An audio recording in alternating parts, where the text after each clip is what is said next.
Hey, how you doing? So today is Wednesday, August 7th, and it's 20 to 8 in the evening at 7:40 p.m. Um,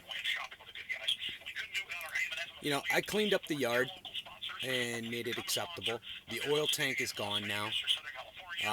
I'm up here in my structure that is going to be storage. Um, this fabric right here that it's here is very expensive fabric. It's a tarp that should last the winter. I made what's called a bow house out of PVC and rebar. And if you can look up here, I don't know if you can see it, but the top piece, the ridge beam, and the joints are all metal. And there's the PVC. Okay, and that's what we're doing. So this is my storage unit, and I built a big storage unit. And as you can see, there's some stuff. I got some stuff. It's all stuff. And really, it's really important. Um, the only reason why it looks like that is because I had a situation where I got nailed with storms and had to think quick and get my shit under cover. Now that I have this actual nice little bow house unit where I can make a storage unit, I can put all my stuff under it and travel around again, which is what I want to do. Um, my goal is still to go to Maine and basically hook up with some people up there that are doing something similar and join forces.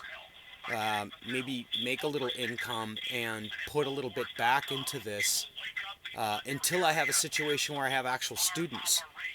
And so in the meantime, this needs to be prepped and ready for the event that can happen and that I hopefully will happen of us receiving people. It needs to be safe. It needs to be clean. And I'm all alone. And fact is, I can't do it all. So there's a lot of things here that require an extra pair of hands. And so that's why it's taking so long. But I think for now, between the last few days where I've had the neighbor across the street put debris in the road to prevent people from parking across the street where there's a turnout. The turnout on the tax map says public parking, okay? And 10 feet from the road is state property. So what he's doing is he's putting debris in the road. And that's a legal matter. That's a legal issue.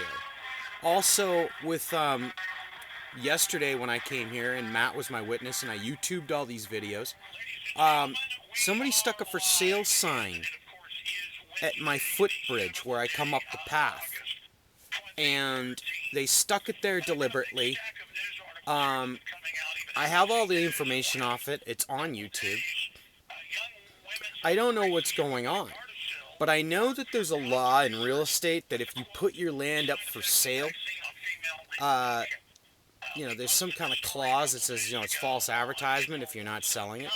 So, I don't know what somebody's trying to do.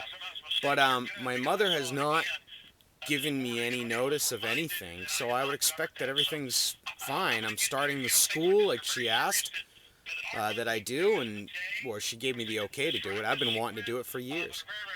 I think that the amount of harassment I'm getting in this neighborhood is unacceptable.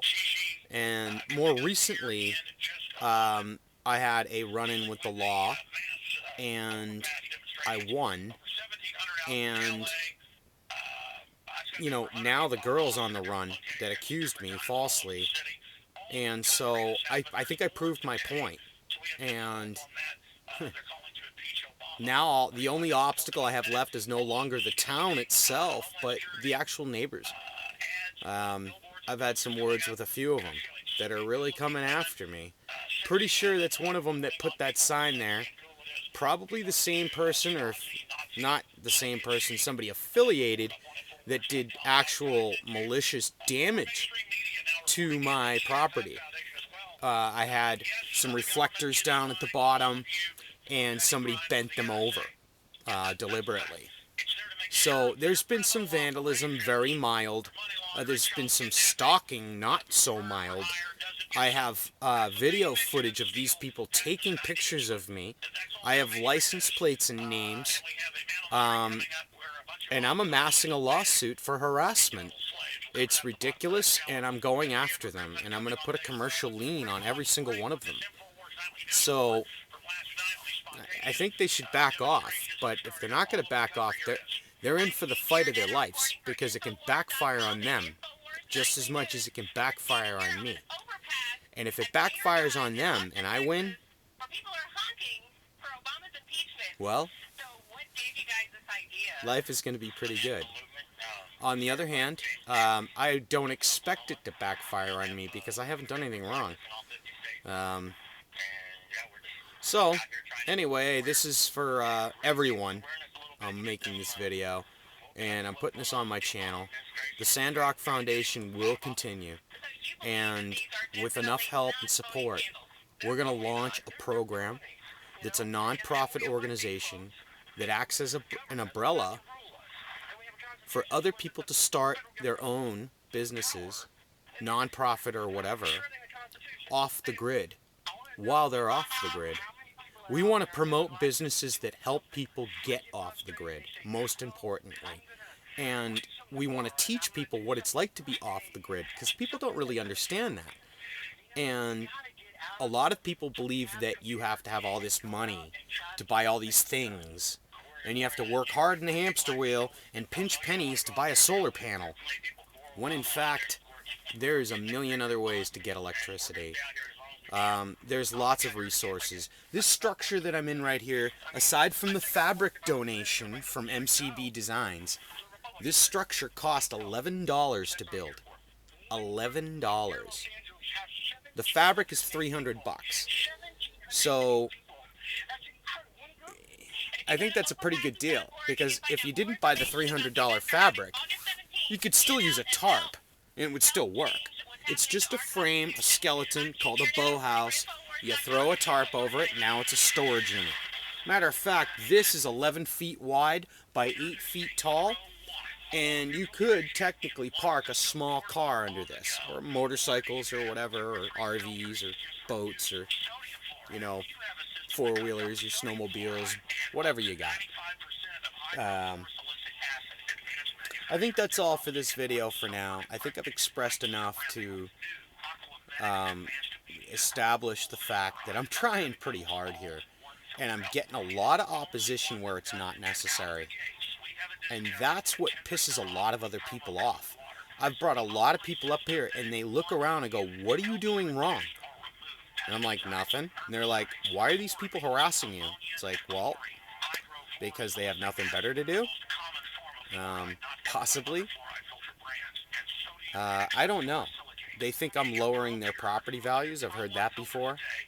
There's been letters circulated about me about dealing drugs. That's absolutely not true. If I was dealing drugs, I wouldn't be living like this. I'd probably be driving something much nicer and living in a place much nicer and have a really nice looking girlfriend. So I'm definitely not dealing drugs. And as far as trash and stuff, I got the yard cleaned up pretty good. A few people have seen it and said, "Man, you've done a lot of work." And it was a lot of work. It was an incredible amount of work. It was so much work that it really hurt me. And I had to take a day of rest afterwards because of my gimpy hip and my gimpy knees. So I hope everybody appreciates what I'm trying to do here. And I'm just trying to get the message out. You know, Sandrock Foundation will continue. This is my dream, and it's the last one that I have. I don't have any other options at this point. This is what I'm doing. So, hopefully everybody understands. Alright, thanks a lot. Signing out.